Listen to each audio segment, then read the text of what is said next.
अस्सलाम वालेकुम नाजरीन। मैं अब्दुल जवाद सुमरो हाज़िर हूँ आपके program behind the news with Abdul Jawad Soomro के साथ। तो शुरू करते हैं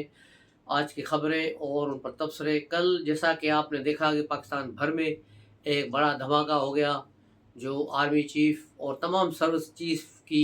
जो सर्विसेज है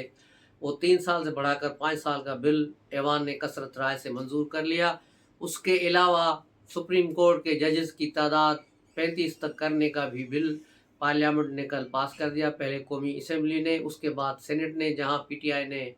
हंगामा आरआई की और वोटिंग में हिस्सा नहीं लिया। उसके अलावा फिर ये बात भी सामने आई कि इसमें फौजी अदालतों का कोई कानून नहीं है, ताहम मिलिट्री और दीगर जो इदारे हैं जब चाहे किसी भी मखसूस शख्स को जो किसी मनफी सरगर्मी में मुलव्वस हो, दहशतगर्दी में, मुल्क दुश्मनी में या प्रोपेगेंडा में, जिस तरह आजकल ये चल रहा है सिलसिला, तो उनको 3 महीने तक उठाया जाएगा और 3 महीने तक उनकी फिर कोई दाद रसी नहीं होगी, किसी भी अदालत में उनको पेश नहीं किया जाएगा और ना उनकी ज़मानत होगी। 3 माह के बाद देखा जाएगा। यही कानून इमरान खान के दौर में नेब के सूरत में मौजूद था, जिसके ज़रिए पीएमएल नून और पीपल्स पार्टी के लीडरों को साल साल और डेढ़ डेढ़ साल तक बंद रखा गया, जिनकी न ज़मानतें हुई न उनको किसी ने छोड़ा। यहाँ तक आपने देखा होगा इसमें बहुत सारे लोग थे, शहबाज शरीफ, हमजा शहबाज हो गया और उसके साथ ही साथ रफ़ी, ख्वाजा, आसिफ और दीगर, जबकि पीपल्स पार्टी से खुर्शीद शाह, आगा सराज दुरानी, शर्जील मेमन और ये सारे इसके जो है शिकार रहे। 3 3 महीने तक इनकी ज़मानतें नहीं हुई और 3 माह के बाद फिर जब ज़मानतों की प्रोसेस शुरू होता है, उसमें भी फिर उस वक्त की अदलिया, जो मौजूदा अदलिया वही है, लेकिन उस वक्त ये सारे सत्तू पिए सो रहे थे और जब किसी की ज़मानत की एप्लीकेशन आती थी तो उसको कार्रवाई करने में भी 1.5 से 2 महीने लग जाते थे। लेकिन यहाँ सूरत हाल बिल्कुल यकसर मुख्तलिफ हो गई। उसकी वजह क्या बनी कि इनको ये कानून बनाना पड़ा और रियासत इतना आगे क्यों आई है? उसकी बड़ी वजह ये जो 10 साला प्रोजेक्ट के जजेस नॉमिनेट किए गए थे कि भाई फलां 2030 तक पूरी एक उन्होंने जजेस की एक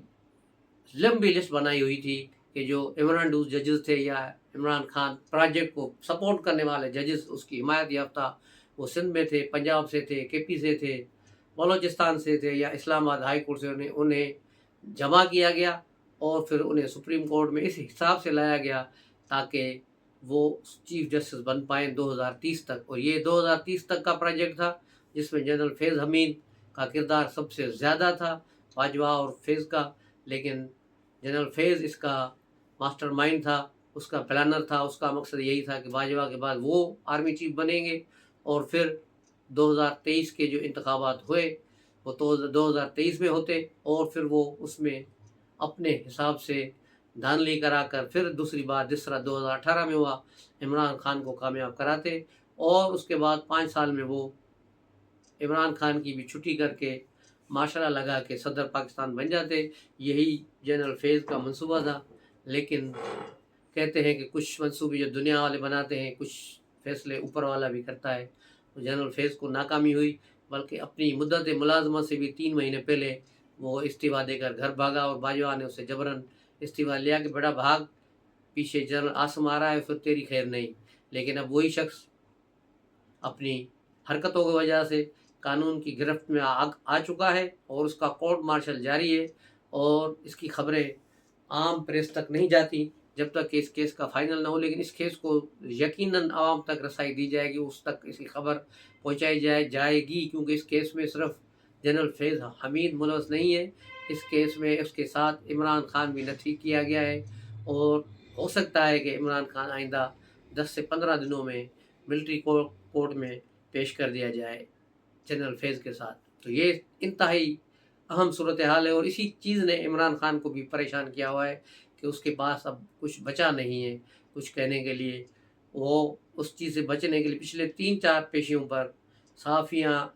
साथ बैठे हुए थे सहाफ़ी, लेकिन उन्होंने एक लफ्ज़ भी नहीं बोला, न जाकर रोस्टर पर कुछ कहा, न किसी को जंगल का बादशाह कहा, न किसी को ललकारा, और खामोशी से वहाँ बैठे रहे और फिर खामोशी से वहाँ से उठकर चले गए।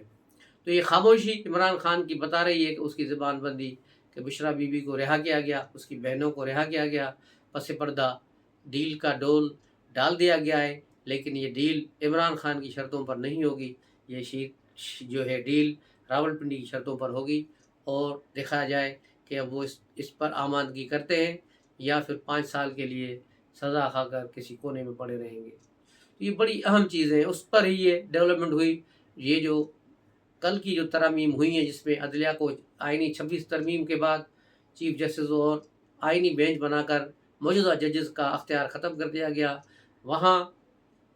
کل جو ترامیم کی گئی اس سے اس کو مزید تقویت ملی کہ 35 جج وہاں ہوں گے، اور اسلام آباد ہائی کورٹ میں بھی 3 ججز کا اضافہ کر دیا گیا ہے، وہاں 12 ججز ہوں گے، تو اس طرح یہ ایک بیلنس برابر ہوگا۔ اور آج ایک اور اقتا کھلا کہ جسٹس منصور علی شاہ اور منیب اختر دونوں نے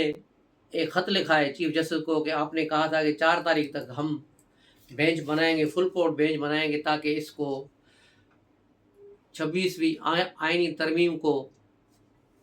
اس کا جائزہ لیا جائے، اس پر نظر ثانی کی جائے یا اسے ختم کیا جائے، لیکن آپ نے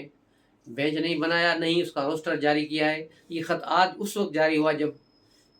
جوڈیشل کمیشن کا اجلاس ہونے جا رہا تھا، جوڈیشل ہو گیا، اس کی رزلٹ بھی آ گئی، جسٹس امین الدین کو اب آئینی بینچ کا سربراہ مقرر کر دیا گیا ہے۔ بینچ میں 7 ججز اٹھائے گئے ہیں، جس سے سندھ، پنجاب، بلوچستان اور کے پی سے ججز لیے گئے ہیں اور وفاقی ججز لیے گئے ہیں، اس طرح ایک بیلنس بنایا گیا ہے۔ اب یہ 7 ججز آئینی ججز بن گئے، اور جو چیف جسٹس کی بینچز بنانے کی کمیٹی تھی اس کی بھی حیثیت جو ہے تبدیل ہو گئی۔ وہاں اب پہلے 2 جج تھے، جسٹس منصور اور جسٹس منیب، اب منیب کو وہاں سے کک آؤٹ کر دیا گیا ہے، اس کی جگہ پر اب امین الدین جو آئینی بینچ کے سربراہ ہوں گے وہ اس کمیٹی کے رکن ہوں گے۔ اس طرح یوں منیب کا پتہ صاف کر دیا گیا ہے۔ تو آگے جا کر یہ چیزیں اب کھلیں گی، اور ہو سکتا ہے جسٹس منصور شاہ اب زیادہ دیر تک نہ ٹکیں، اور اگر انہوں نے پھر کوئی مس کنڈکٹ کیا تو شاید وہ اپنی جاب سے بھی ہاتھ دھو بیٹھیں گے، کیونکہ ریاست نے بہت برداشت کر لیا ہے۔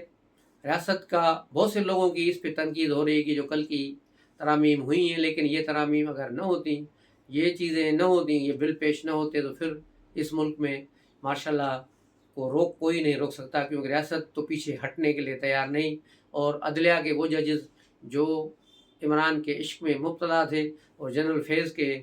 ہدایت پر چل رہے تھے کہ بس آج یا کل بس انقلاب آ ہی رہا ہے، آپ سارا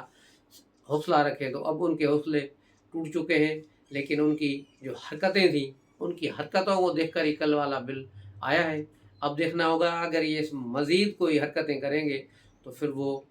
نتائج کے خود ذمہ دار ہوں گے۔ عدلیہ اس سے پہلے ہمیشہ اسٹیبلشمنٹ کی بی ٹیم بن کر کھیلی ہے اور اسی کے اشاروں پر ناچتی رہی ہے، ضیاءالحق کا دور ہو، اس سے پہلے ہو، یا پھر مشرف کا دور ہو، جو بھی دور آیا ہے اس میں یہی صورتحال رہی ہے۔ ثاقب نثار جیسا گھٹیا ترین چیف جسٹس ہو، تو ان سارے دور میں یہی صورتحال رہی ہے کہ وہ اسٹیبلشمنٹ کی بی ٹیم رہے اور انہی کے اشاروں پہ چلے ہیں، اور پہلی بار ایسا ہوا ہے کہ اسٹیبلشمنٹ عدلیہ کے بجائے پارلیمنٹ کے ساتھ کھڑی ہے، اس لیے پارلیمنٹ اس وقت آپ کو مضبوط نظر آ رہی ہے، اور اسی مضبوط پارلیمنٹ نے پھر عدلیہ کو اپنا حساب دکھا دیا ہے، پرانے سارے حساب کتاب برابر کر دیے ہیں، اور عدلیہ کو اپنی اوقات میں رکھنے کا بھی فیصلہ کیا ہے کہ وہ آئین اور قانون سے باہر نکل کے جو غیر آئینی اقدامات کر رہے تھے، فیصلے دے رہے تھے، اب اس کی کوئی گنجائش نہیں ہوگی۔ آئین کو ری رائٹ کرنے کی کسی کو اجازت نہیں دی جائے گی، اور یہ بڑی خوش آئین بات ہے۔ اس میں آصف علی زرداری جو بحث صدر بلوں پہ دستخط کرتے وہ دبئی میں ہیں، وہ پاؤں میں موچ آنے کا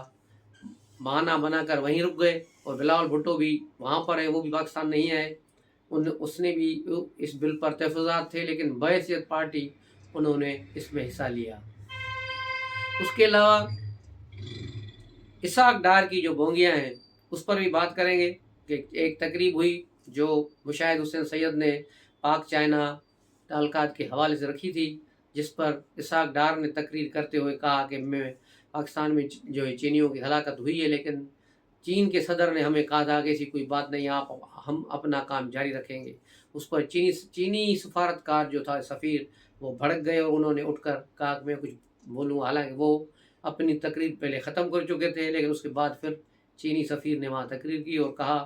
कि ऐसा कुछ भी नहीं है, हमारे आदमी अगर कहीं मरते हैं हमारे लिए एक एक चीनी की अहमियत है, अगर कोई चीनी को कहीं मारा जाता है तो फिर हम वहाँ काम नहीं कर सकते, हम काम बंद कर देते हैं। तो यहाँ भी ऐसा हुआ, अगर हमारे लोगों को तहफ़्फ़ुज़ नहीं दे सकते तो यहाँ पाकिस्तान में काम नहीं होगा। तो ये बड़ी एक बदमज़गी हुई, बड़ी तलख़ी हुई। दूसरे दिन फिर चीनी सफ़ीर ने वज़रात ख़ारजा में का दौरा किया और जो सेक्रेटरी ख़ारजा हैं उनसे मुलाकात करके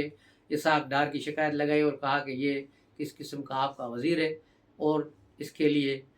इसको हटाया जाए। उसके बाद वो उन्होंने आर्मी चीफ़ से भी मुलाकात की है और अब सुना यही जा रहा है, बल्कि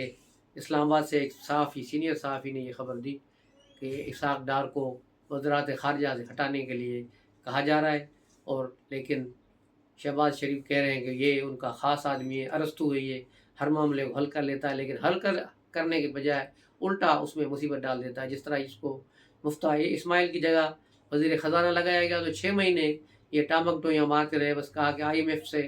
को मैं जानता हूँ, IMF से मैं मुज़ाकरात करूँगा। वही इमरान खान वाले बरताने वालों को मैं बरतानिया से ज़्यादा जानता हूँ। तो इसकी भी यही थी कि IMF वालों को मैं ज़्यादा जानता हूँ, मुझे पता है वो किस तरह उनसे डील की जाती है। लेकिन IMF वालों ने भी इसको फिर ठेंगा दिखा दिया। आखिर में शहबाज शरीफ को जाके मिन्नतें करनी पड़ी, तब जाके $1 अरब मिला था। तो ये इसहाक़ डार की नाकामी थी और 6 महीने इसमें ज़ाया करने से पाकिस्तान की मईशत पर बहुत बुरे असरात हुए। ये तो फिर निगरान हुकूमत में जनरल आसिम मुनीर ने डंडा उठाया और डॉलर को कंट्रोल किया, उसकी स्मगलिंग रोकी, अफ़गानिस्तान के सारे रास्ते बंद कराए, तब जाकर डॉलर कंट्रोल में हुआ और मईशत को बेहतरी आना शुरू हुई।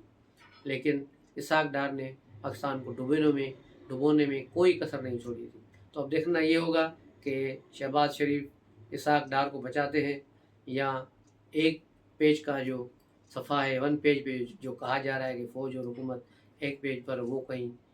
सफ़ा फट न जाए। तो अब देखना है कि सूरत हाल आगे कहाँ जाती है। तो मिलते हैं अगले व्लॉग में, तब तक के लिए इजाज़त दीजिए। अस्सलाम वालेकुम।